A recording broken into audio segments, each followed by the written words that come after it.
Hi there! Welcome to a random mini vlog! Ngayon nga ang graduation ng anak namin, kaya maaga pa lang ay gumising na kami, as in hindi pa kami nagbe-breakfast.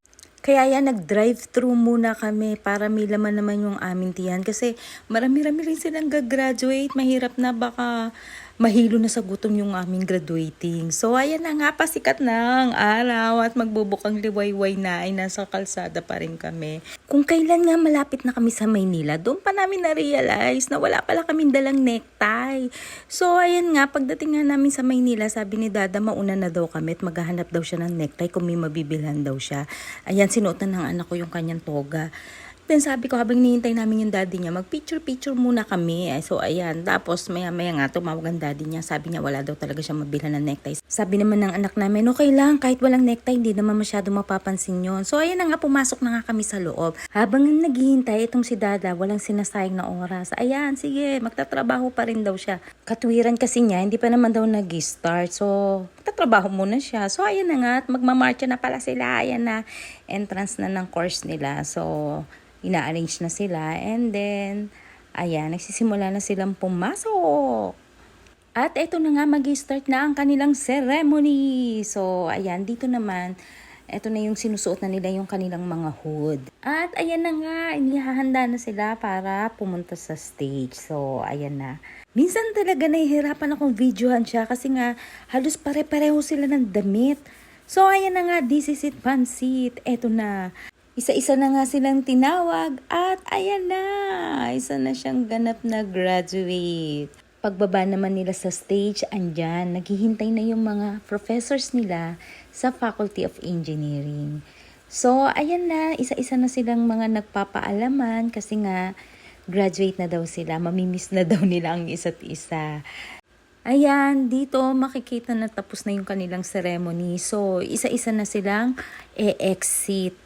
And ayan na nga, ito na yung aking struggle. Hindi ko talaga sila makita dito. Hindi ko alam kung nasan dito yung anak ko. So, ayan, then nag-message na lang kami na magkita na lang kami sa baba. Paglabas nga namin, hindi rin kami agad makababa kasi ang daming tao sa hagdanan. Habang hinihintay nga niya kami, nagpa-picture muna siya sa kanyang mga friends. Then, ayan, nagkita na kami. And then, ayan, sabi namin, picture taking tayo for the last time.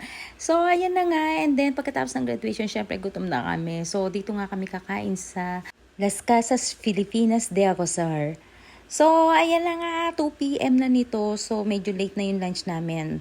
Nung Mother's Day pa namin planong kumain dito kaso ang daming nangyari sa amin nung Mother's Day. Kaya ayan, ngayong graduation na lang kami pumunta dito. So, ang ganda nung place. Ayan o, medyo malawak kasi yung lupa niya.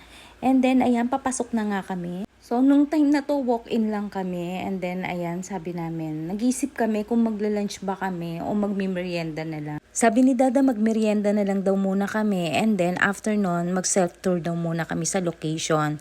Tapos, balik na lang kami for buffet para mag-dinner. Yes.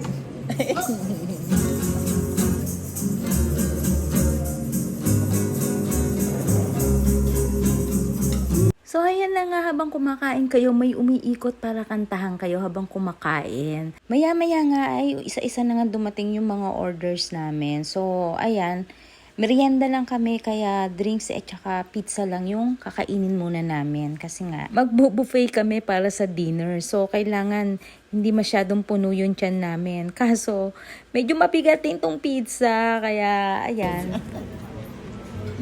Ano, paano pumutulin niya? Right.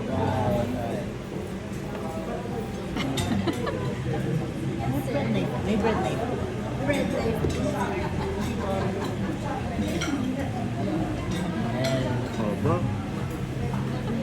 Pagkatapos nga naming magmerienda ay naganda na nga kami para sa susunod naming activity. So si Dada bumalik pa siya sa parking kasi nga parang uulan.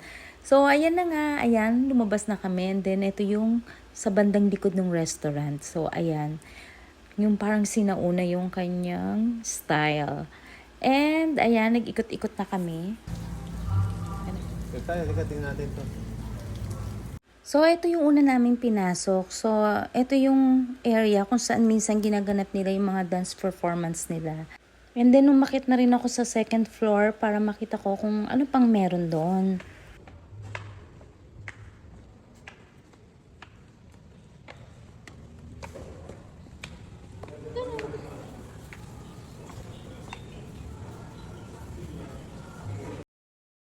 Ito naman yung loob ng church nila. Ayan, may cute patay kasi yung ilaw, kaya medyo madilim. Tapos sabi ko kay Dada, uy, magpa-picture naman tayo sa labas ng simbahan. So, ayan, nagpa-picture kami. So, ayan. And then, paglabas namin, medyo nag-start ng umulan. Ayan. So, buti na lang nakuha na ni Dada yung payo niya para makontinue pa rin namin yung pag-tutour namin dito. Ang ganda.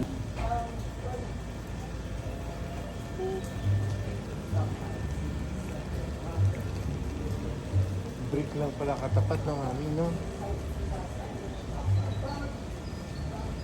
Meron pa pala dito. Ay, ang galing, oh. Ayun nga.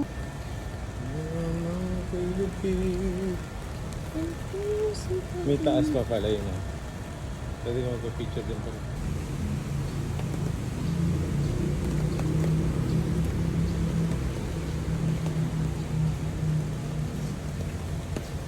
Oo.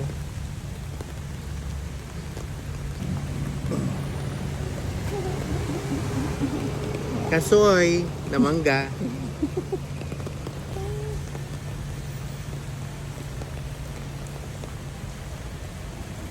Sabi nila pwede naman daw kaming pumasok sa mga bahay dito. So, ayan, umakyat kami dito kasi tingnan nyo, ang ganda nung kisame nila, oh. And then, dito kami unang pumunta. Tapos, ayan, tingnan nyo, ang ganda talaga ng kisame nila. May mga design. So, dahil dining area nila to, mini dining area, ayan, may mga fruits and vegetables sila to. Then, ito yung kapag dumungaw ka sa bintana, ayan, ang makikita mo. And then, ayan, nakita namin yung isang bata doon, mag-isa lang, kawawa. Bale, ito yung itsura nung other side ng kanilang second floor. Ayan. And sabi ni Dada, pumasok na daw kami kasi magpa-reserve na daw kami for dinner. So, ayan, nagpa-reserve na kami dyan. And then, binigyan na nila kami ng wristband. So, ito namang anak ko, tingnan mo ang pagkakalagay niya sa akin ng wristband. Wala man lang ka space talaga. Ang sikip kaya. Tapos, ito na.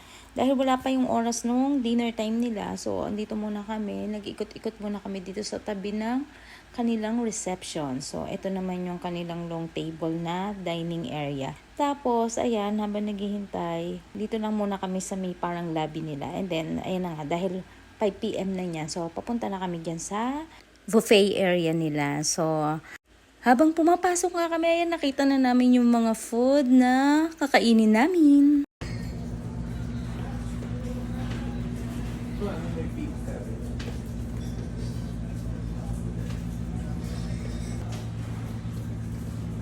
Susunod ako sa'yo. Dito muna lang ako.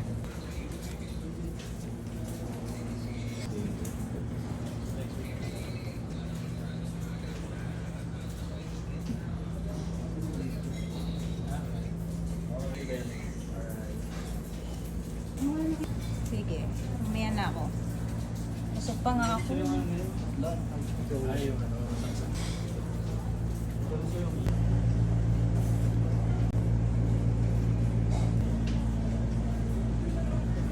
Saan?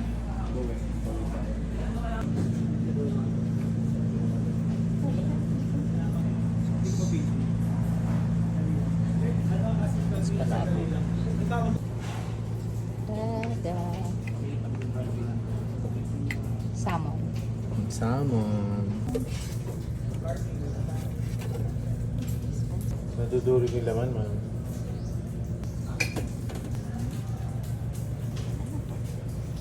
Ito ulit yung paksiw.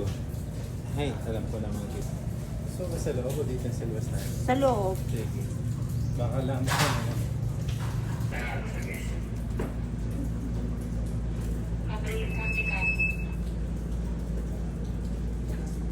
Ito na nga yung mga food na kinuha ko. First batch. So, medyo busog pa talaga ako.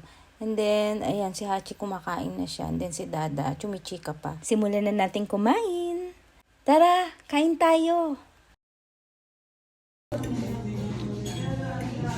Grabe, sulit to? Hindi daw abot. Sige, kukuha ka. Sulitin ako. Tingin na lang din. At eto na nga yung second plate ko. So, dessert na talaga ako kasi busog na talaga ako. And then, eto naman yung kay Dada. So, last plate na rin niya yan kasi hindi na rin niya kaya. And then, na-realize namin, di pa pala kami nagpa-family picture. So, ayan. And then, napadaan uli yung kumakanta per table. Tapos, may nga sinabi sa amin na may magpe-perform na by 7 p.m. So, sis busog na rin lang naman kami. So, pumunta na kami doon kung saan sila magpe-perform. So, ayun na nga, pumasok na nga kami at manonood na kami ng kanilang performance. So, mostly yung mga sinasayaw nila is mga folk dance, so, sa mga iba't ibang regions. So, and then, bago sila matapos, nag-a-ask sila sa audience kung gusto nilang maki-join sa kanila. Tapos itong si Dada, tinuturo naman ako. Sabi ko, hindi ako pwede kasi nga may heels yung sapatos ko. Tapos pinipilit pa rin ako ni Dada, so kahiyaan na to. So, syempre, pumunta na ako. And then, try ko na.